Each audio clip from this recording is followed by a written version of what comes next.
नमस्कार दोस्तों, मैं अरविंद कुमार एक बार फिर से आपका स्वागत करता हूं A1 ट्यूटर्स के Tally.ERP9 ट्यूटोरियल में। दोस्तों, आज हम जानने वाले हैं वैल्यू एडेड टैक्स यानी वैट के बारे में। तो सबसे पहले जानते हैं वैट होता क्या है। तो वैट एक टैक्स होता है जो इनडायरेक्ट होता है। इनडायरेक्ट का मतलब यह है कि कुछ ही सेलर या कुछ ही बायर टैक्स को पे करते हैं। इंडिया में टैक्स 1/4/2005 से लागू हो चुका है। वैट असल में है क्या? तो वैट एक सिस्टम है गवर्नमेंट को टैक्स पे करने का, जो कोई रजिस्टर्ड डीलर अपने खरीदे गए सामान पे किए गए टैक्स को माइनस करके, माइनस यानी सेल्स पे प्राप्त किए गए टैक्स से माइनस करके बाकी के बचे हुए टैक्स को गवर्नमेंट को पे करता है। इसे कुछ और डिटेल में समझते हैं। यहां देखिए, वैट क्या है? तो टैक्स ऑन सेल्स यानी कि बिक्री पे प्राप्त किया गया टैक्स को परचेज पे दिया गया टैक्स से माइनस करके जो अमाउंट आता है उसे हम वैट कहते हैं, और यह वैट गवर्नमेंट को पे किया जाता है। चलिए इसे एक और एग्जांपल से समझते हैं हम।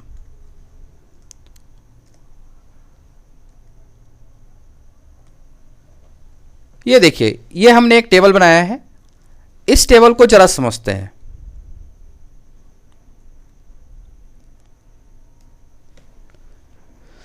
यहां पे एक मैन्युफैक्चरर है यानी कि एक निर्माता जो कुछ सामान निर्माण कर रहा है और वो बेच रहा है एक होलसेलर से, और उस सामान का दाम रखा गया है यहां पे 1000 रुपये, जिसपे वैट फिक्स किया गया है 4%।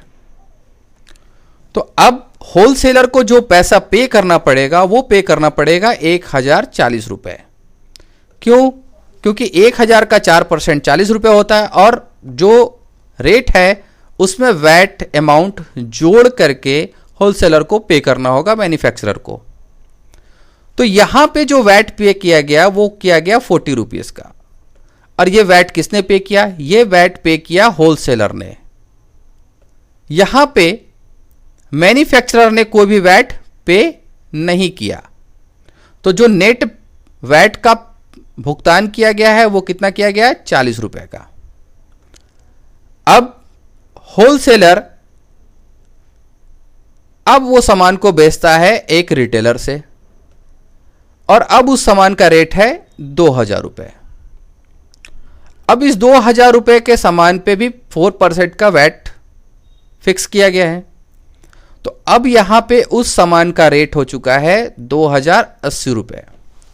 फिर से 2000 का 4% निकाला गया और उसे सेल्स रेट में प्लस कर दिया गया। तो अब इनवॉइस प्राइस जो है वो हो गया है 2080 रुपए। यहां पे वैट का कितना भुगतान किया गया, यानी पेबल वैट कितना हुआ? तो 80 रुपए। अब देखिए, यहां पे समझिए, ये जो ऊपर का 40 था ये पहले ही होलसेलर ने पे कर दिया था। तो यहां पे होलसेलर अपना 40 वापस रखेगा और रिटेलर का दिया गया 40 पे करेगा। अब रिटेलर सेल करेगा कस्टमर को, और अब उस सामान का रेट हो चुका है 4000 और उस पर वैट फिक्स किया गया है 12.5%। तो अब यहां पे जो इनवाइस प्राइस होगा वो होगा 4500 रुपए। इसमें जो वैट पे किया गया वो पे किया गया 500 का, क्योंकि 4000 सेल रेट था और उस पर 12.5% जो वैट लगा उस हिसाब से फिर इनवॉइस प्राइस हुआ 4500 रुपए, और वैट पेबल 500। अब देखिए, यहां पे ये जो 40 है, इस 40 को इस 40 को पे किया होलसेलर ने और इस 40 को पे किया रिटेलर ने। तो यहां से 80 माइनस हो गए। अब क्या हुआ, ये 420 रुपए पे करने पड़े किसे, कस्टमर को, यानी टोटल कस्टमर ने पे किए 500, जिसमें से 40 रुपए होलसेलर ने रख लिए और 40 रुपए रिटेलर ने रख लिए। तो टोटल जो वैट का भुगतान हुआ वो हुआ 420 रुपए। तो समझ में आया दोस्तों आपको कि जब भी वैट की भुगतान होती है तो sales, tax on sales minus tax on purchase. चलिए आगे देखते हैं। अब हम कुछ परचेज करने वाले हैं, तो क्या परचेज करने वाले हैं जरा देखते हैं। तो हम परचेज करने वाले हैं एक मॉनिटर, LG मॉनिटर, एक पीस, जिसका मूल्य है 4000, रेट है 4000, तो अमाउंट 4000, और इस 4000 पे हमें जो वैट पे करना पड़ रहा है वो करना पड़ रहा है 12.5%। तो यहां पे पेबल वैट 500 और टोटल अमाउंट हमें कितना पे करना पड़ेगा, 4500। तो अगर हम ऐसा परचेज करते हैं और इसे हम अपने टैली में लेके आना चाहते हैं तो हमें क्या करना पड़ेगा, क्या क्या चीजें कॉन्फ़िगर करनी पड़ेंगी, चलो वो देख लेते हैं। तो सबसे पहले हमें लेजर्स बनाने पड़ेंगे जो हमें अच्छे से आते हैं, स्टॉक ग्रुप बनाने पड़ेंगे, आइटम बनाना पड़ेगा और यूनिट ऑफ मेजरमेंट बनाना पड़ेगा। उसके बाद ही हम इसकी एंट्री कर सकते हैं। तो देखते हैं क्या क्या लेजर्स बनाने पड़ेंगे। तो देखिए, हमें यहां पे कैपिटल, कैश, परचेज और क्रिएटिव कंप्यूटर, ये 4 लेजर बनाने पड़ेंगे। कैपिटल को कैपिटल के ग्रुप में रखेंगे, कैश को कैश के ग्रुप में, परचेज को परचेज के ग्रुप में और क्रिएटिव कंप्यूटर को सैंड्री क्रेडिटर। आपको पता है जब भी हम किसी से उधार खरीदते हैं तो हम उसे सैंड्री क्रेडिटर के ग्रुप में रखते हैं और यहां पे भी उधार परचेज किया जा रहा है। और एक लेजर और क्रिएट करेंगे इनपुट वैट के नाम से, जिसे हम कहां रखेंगे, ड्यूटीज एंड टैक्सेस में। दोस्तों हमने बताया था आपको कि जितने भी टैक्सेस होते हैं वो सभी, उन सभी लेजर्स को ड्यूटी एंड टैक्सेस के ग्रुप में रखा जाता है। तो अगर ये इस एग्जाम्पल को हमें एंट्री करनी है तो हमें ये लेजर क्रिएट करने पड़ेंगे और इसके साथ साथ हमें इन्वेंट्री इन्फो में स्टॉक ग्रुप, स्टॉक आइटम और यूनिट ऑफ मेजरमेंट भी बनाना पड़ेगा, जो आप सभी जानते हैं, जो हमने पिछले वीडियो में मैंने भी आपको बताया था। तो चलिए इसे करके देखते हैं।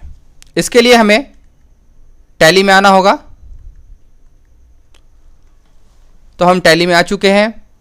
सबसे पहले हमें क्या करना है, हमें लेजर क्रिएट करने हैं। उसके लिए हम अकाउंट इन्फो में जाएंगे, लेजर में जाएंगे और क्रिएट करते हैं। सबसे पहले कैपिटल बनाएंगे,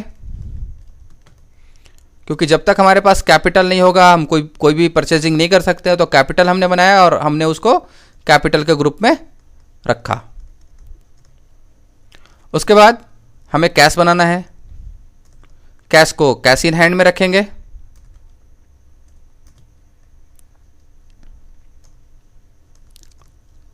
इसके बाद हमें परचेज बनाना है।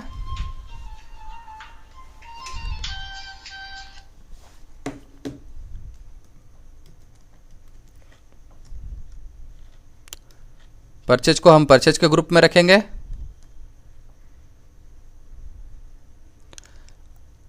अब यहां पे थोड़ा ध्यान देना पड़ेगा। हमने परचेज बनाया, इन्वेंट्री आर इफेक्टेड, यानी यहां पे हमें यस रखना है।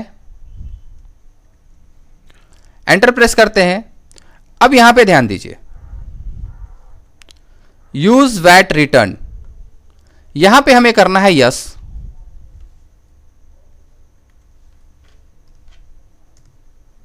और यहां से हमें वैट क्लास को डिक्लेयर करना है। तो वैट क्लास हमारा क्या है, 12.5%। तो चलिए करते हैं। ये रहा परचेज @ 12.5%। तो इसे हमने वैट क्लास सेलेक्ट किया। अब यहां पे हम नो रखेंगे और एंटर प्रेस करके बाहर आते हैं। तो दोस्तों हमने परचेज भी बना लिया। अब हम क्रिएटिव कंप्यूटर बनाएंगे, जो कि हमारी पार्टी है, जिसको हम सैंड्री क्रेडिटर के ग्रुप में रखेंगे।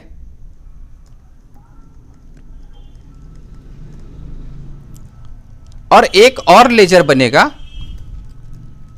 इनपुट वैट के नाम पे 12.5 input VAT at the rate 12.5%।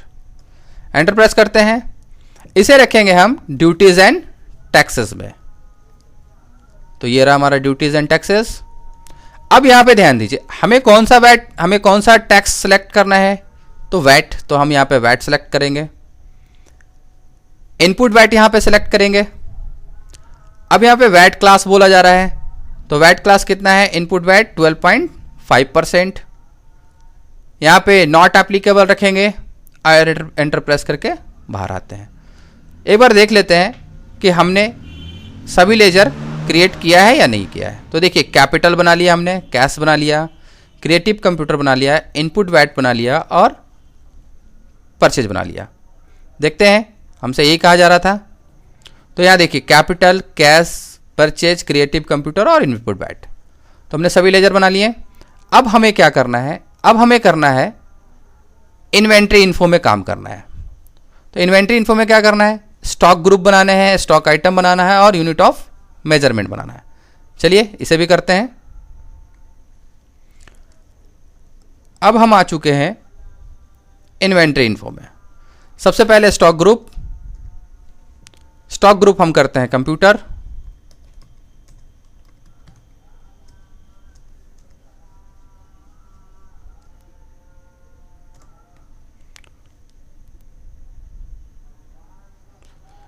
Unit of measurement में हम पीस रखेंगे।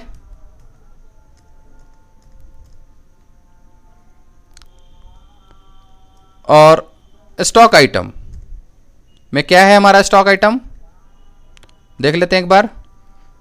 एलजी मॉनिटर,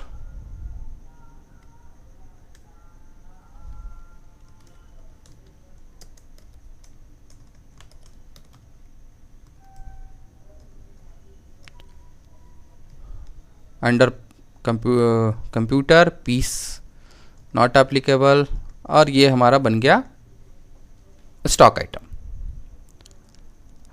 अब दोस्तों, जब हम इतना काम कर चुके हैं, तो अब हम परचेज वाउचर को एंट्री कर सकते हैं। लेकिन उससे पहले हमें एक वाउचर एंट्री करनी पड़ेगी, रिसिप्ट वाउचर, क्योंकि जब तक हमारे पास कैपिटल नहीं होगा तब तक हम कुछ भी परचेज नहीं कर पाएंगे। तो इस टाइम पे हमने 50,000 रुपये से बिजनेस स्टार्ट किया है। हमारे पास अभी 50,000 रुपये हैं। अब हम खरीदने जा रहे हैं, यानी परचेज करने जा रहे हैं। तो उसके लिए F9 हमारा शॉर्टकट। यहाँ पे थोड़ा सा ध्यान देना पड़ेगा। एज इनवॉइस और एज आइटम। हम यहाँ क्रिएटिव कंप्यूटर से परचेज कर रहे हैं। Purchase VAT class 12.5%। अब यहाँ पे हम सेलेक्ट करेंगे अपने आइटम को। तो हमने आइटम सेलेक्ट किया, क्वांटिटी 1। रेट देख लेते हैं क्या रेट है हमारा। तो रेट है 4000। तो हमने यहाँ पे 4000 दिया, एंटर प्रेस करेंगे।